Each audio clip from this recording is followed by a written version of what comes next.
मालती एक बहुत ही समझदार और महत्वाकांक्षी लड़की थी। वो जिंदगी में बहुत कुछ पाना चाहती थी, लेकिन उसके हालात और उसका परिवेश उसकी सोच से एकदम उलट थे। मालती एक गरीब परिवार की बेटी थी, जहां बेटी के बड़े होते ही माता पिता उसकी शादी कर देना ही सबसे जरूरी समझते थे। मालती दीदी, मालती दीदी। क्या हुआ कृष्णा? ऐसे क्यों भाग रहा है जैसे तेरे पीछे कोई भूत पड़ गया हो? अरे दीदी, ये देखो तुम्हारी फोटो अखबार में छपी है। क्या सच कह रहा है? दिखा, जल्दी दिखा। हाँ दीदी, तुमने 12वीं में टॉप किया है। पूरे जिले की टॉपर हो तुम। ये देखो। अखबार में अपनी फोटो देखकर मालती की आंखों में चमक आ जाती है। वो तुरंत कृष्णा के हाथ से अखबार लेकर सीधे अपने पिता के पास पहुंचती है। बापू, बापू, ये देखा आपने? क्या है? क्या शोर मचा रखा है सुबह सुबह? जल्दी बता, मुझे खेत जाने के लिए देर हो रही है। मैंने जिले में टॉप किया है बाबा। ये देखिए, मेरी फोटो अखबार में छपी है। पर इसमें इतना उछलने की क्या बात है? ये कहकर मालती के पिता अपने खेत की तरफ चले गए। अपने पिता से ऐसे फीकेपन की मालती को वैसे तो पहले से ही उम्मीद थी, लेकिन फिर भी उसे बुरा लगा और वो उदास होकर एक कोने में बैठ गई। तू दिल छोटा मत कर बिटिया, तू तो जानती है ना अपने बाबूजी को, उनको ये पढ़ाई लिखाई ज्यादा समझ नहीं आती। हाँ दीदी, मैं और माँ तो खुश है ना।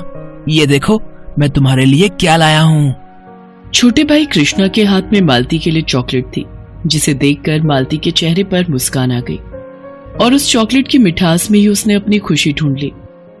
ऐसा हर बार ही होता था। मालती शुरू से ही पढ़ने में बहुत अच्छी थी, लेकिन उसके पिता को उसके पढ़ने से बहुत दिक्कत थी। उन्हें ये सब फिजूल ही लगता था। सुनते हो जी, मालती कह रही थी कि उसे आगे की पढ़ाई के लिए शहर जाना है। तुम्हारा दिमाग खराब है क्या? है? लड़की जात है, अकेली वहां शहर में कैसे रहेगी? और लोग क्या कहेंगे? हैं? पढ़ तो ली 12वीं तक, अब क्या जिले का कलेक्टर बनना है इससे? बस अब बहुत हो गया। इसे जितना जल्दी हो सके घर के कामकाज सिखाओ। इसके रिश्ते की बात चलाई है मैंने एक जगह। मालती के पिता के सामने किसी की नहीं चली। खास बात यह थी कि मालती को पढ़ने का जितना शौक था, उतना ही वो घर के कामों में हल्की थी। मालती, चल बेटा, फटाफट खाना लगा दे, बाबूजी घर आ गए हैं। पर माँ, खाना तो अभी बना ही नहीं है। मैं तो अभी सब्जी काट रही हूँ और आटा भी गूंथना बाकी है। हे भगवान, तू पिछले 2 घंटों से रसोई में कर क्या रही है फिर? चल हट यहाँ से, मुझे करने दे। आज तू डांट खाएगी भी और मुझे भी खिलवाएगी। घर गृहस्थी से जुड़ा हर छोटे से छोटा काम भी मालती को बहुत भारी लगता था, लेकिन फिर भी उसे ये सब करना तो था ही, क्योंकि जल्द ही उसकी शादी होने वाली थी। लड़के वालों को मालती देखते ही पसंद आ गई और बिना दान दहेज के उसकी शादी भी अच्छे से हो गई। लेकिन फिर ससुराल में, बहू, अरे ओ बहू, तुम्हारे यहाँ खाली सब्जी खाने का रिवाज है क्या? रोटियां कहाँ हैं? जी बस अभी लाई माँ जी। उफ, ये आजकल की लड़कियां बिल्कुल फुर्ती नहीं होती इनमें। लगता है मुझे जाना ही पड़ेगा रसोई में। अरे, अभी तक आटा ही नहीं मढ़ा है।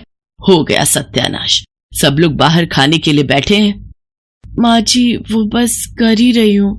तुम रहने दो, लाओ मुझे दो। और सुनो, अगर ऐसे ही काम करना है तो कल से और जल्दी सोकर उठना, समझी?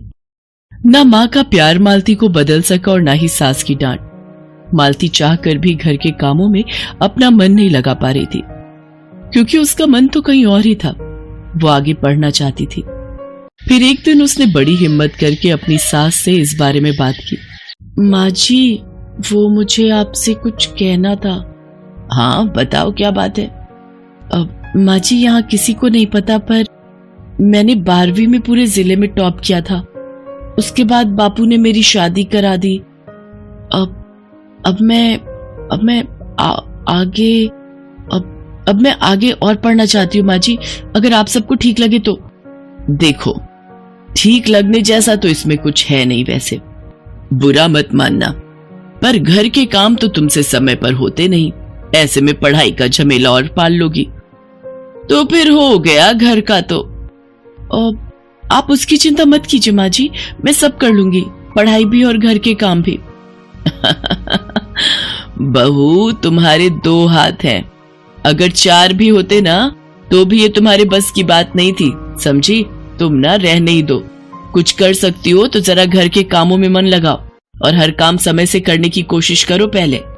माँ जी, मुझे एक मौका देकर तो देखिए, मैं सब कर सकती हूँ। अच्छा, तो फिर ठीक है, कल से पूरे 1 हफ्ते तक मैं घर के एक काम में भी हाथ नहीं लगाऊंगी।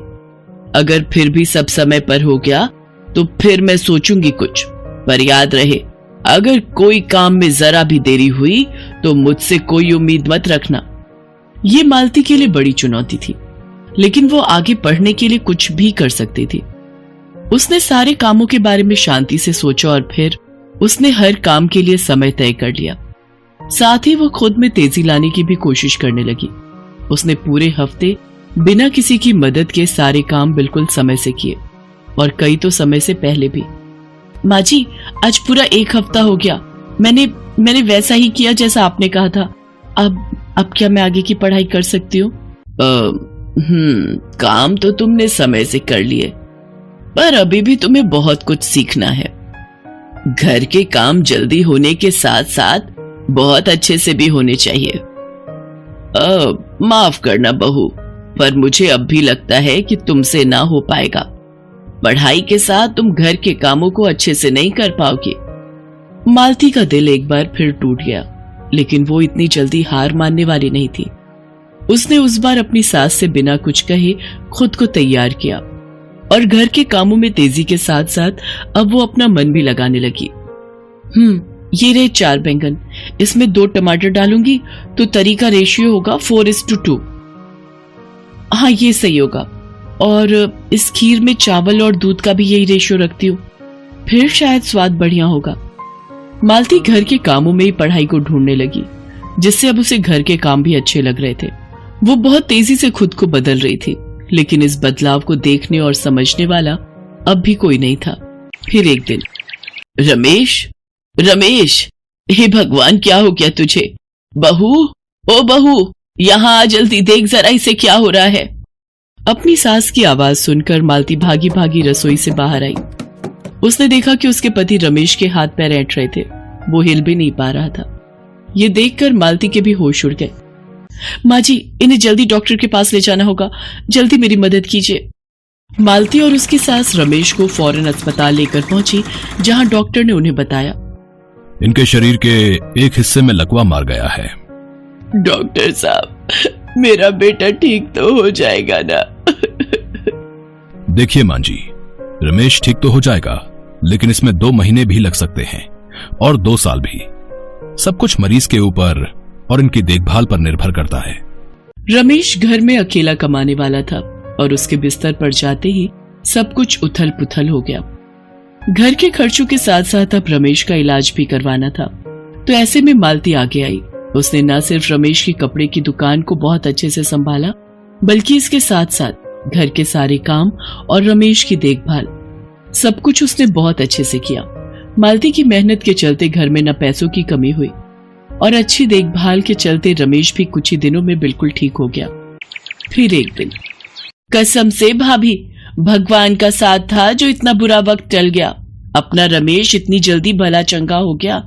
ये सब तुम्हारी पूजा पाठ का ही फल है। हाँ, सच कहा लीला, भगवान की कृपा तो सच में है मेरे परिवार पर, तभी तो इतनी गुणी बहू मिली है।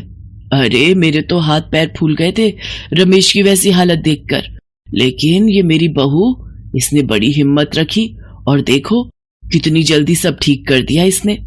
पहली बार मालती के ससुराल में उसकी तारीफ हो रही थी, जिसे सुनकर मालती की आंखों में आंसू आ गए। ये देखकर उसकी सास फौरन उसके पास गई और उसके सिर पर हाथ रखते हुए बोली, बस बहू, अब तुम्हें कुछ और साबित करने की जरूरत नहीं है। मान लिया मैंने, तुम्हारे पूरे 4 हाथ हैं। 2 हाथ ये रहे और 2 तुम्हारे मन के हाथ, जिनकी ताकत से तुम कुछ भी कर सकती हो। चलो अब जल्दी से तैयार हो जाओ। रमेश से मैंने बात कर ली है, वो तुम्हें आज ही शहर लेकर जाएगा। वहां कौन से कॉलेज में एडमिशन लेना है ये तुम दोनों आपस में ही तय कर लेना, ठीक है? मालती जीत चुकी थी, अब उसे सब कुछ मिल चुका था, अपने सपनों को सच करने का रास्ता भी और उस रास्ते पर चलने के लिए अपने परिवार का साथ भी। हेलो हेलो दोस्तों, कैसे हैं आप सब? हमारी कहानियाँ देखने के लिए हमारे चैनल को सब्सक्राइब कीजिए और हाँ, बेल आइकॉन पर क्लिक करना मत भूलिएगा।